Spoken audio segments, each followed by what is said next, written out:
அப்புறம் புளியோதரை செய்கிறதுக்கு தேவையான பொருட்கள் என்னென்னு பார்த்துடலாம் வாங்க. ஃபஸ்ட்டு வறுக்கணும். வறுக்கிறதுக்கு 1 டீஸ்பூன் மிளகு சேர்த்துருக்கேன், 1 டீஸ்பூன் வெந்தயம் சேர்த்துருக்கேன்.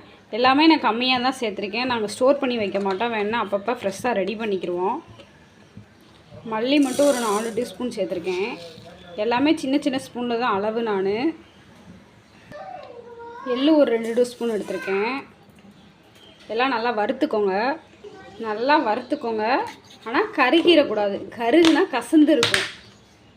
நல்லா வறுத்தாச்சு. இதை இப்போ வந்து ஆற வச்சு மிக்சியில் திரிச்சுக்கலாம். இப்போ நல்லெண்ணெய் ஊற்றிக்கலாம்.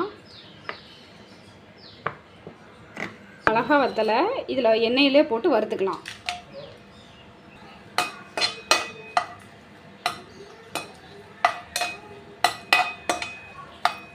நல்லா வறுத்தாச்சு. இதை தனியாக மிக்சியில் தனியாக அரைச்சிக்கணும்.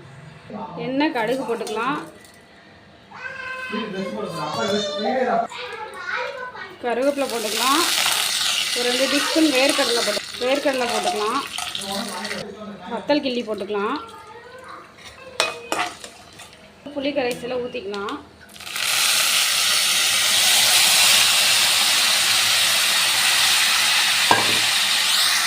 கொஞ்சமாக மஞ்சள் தூள் சேர்த்துருக்கேன், மஞ்சள் தூள் போட்டுக்கலாம்.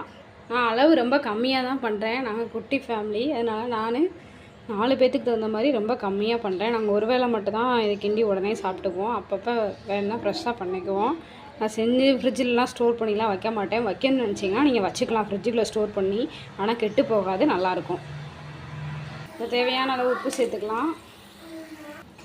எண்ணெயில் வறுத்து வச்சுருந்தோம் பார்த்தீங்களா, அந்த வத்தலை வந்து இப்படி குறப்பாக அரைச்சிக்கோங்க.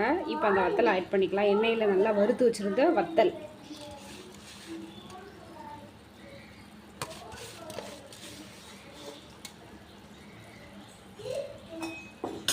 இப்போ நம்ம அரைச்சி வச்சுருந்த பொடி, மிளகு, வெந்தயம், கொத்தமல்லி,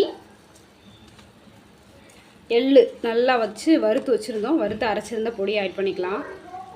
இதான் டேஸ்ட்டுக்கே கூடுதலாக இருக்கும்.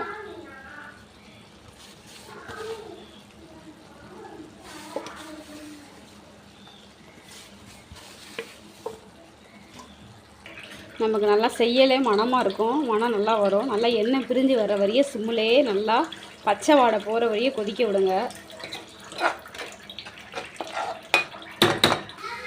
நமக்கு நல்லா எண்ணெய் பிரிஞ்சு வருது, நல்லா தெரியுது. ஒரு 2 நிமிஷத்தில் நம்ம அமர்த்தி எடுத்துடலாம். இது வந்து நம்ம வீட்டில் வந்து சாப்பாட்டு அரிசியாக வச்சுருக்கோம். கோயில்லனா புளியோதரைக்கு வந்து